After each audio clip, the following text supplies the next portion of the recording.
Jau rytoj, penktadienį, gegužės 30 dieną, jūsų laukia naujas vienintelio Panevėžio rajono laikraščio Tėvynė numeris. Kaip ir kiekvieną savaitę, skaitytojai Tėvynėje ras aktualių straipsnių, nuotaikingų istorijų, laisvalaikio skaitinių ir kitos naudingos informacijos. Tėvo dienos proga pažintis su 3 sūnus auginančių Respublikinės Panevėžio ligoninės urologijos skyriaus vedėju Andriumi Preidžiu. Šilagalio kaime bus atidarytas Hesburger restoranas.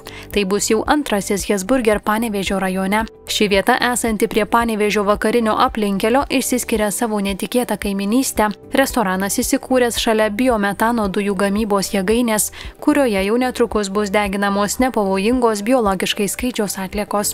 Krekenavos regioninio parko apžvalgos bokštas jau daugiau nei 10 metį džiugina lankytojus kvapą gniaužiančiais Nevėžio slėnio vaizdais. Tačiau norint užtikrinti jo saugumą ir priežiūrą, ateityje planuojama įvesti mokestį už bokšto lankymą. Apie tai plačiau pasakojo Aukštaitijos saugomų teritorijų direkcijos viešųjų ryšių specialistė Aušrinė Šemienė.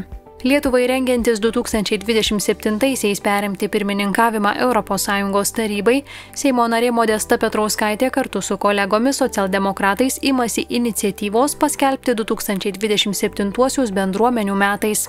Pasak politikės, šiuo simboliniu žingsniu siekiama patvirtinti strateginę kryptį, įsipareigojimą stiprinti demokratijos pamatus, civilinę saugą ir visuomenės atsparumą.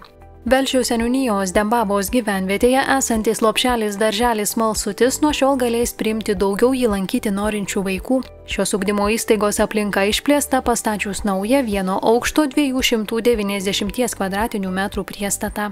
Kaip ir įprasta Tėvynėje, įvairūs patarimai, TV programa visai savaitei, kryžiažodis ir dar daugiau aktualijų iš Panevėžio rajono.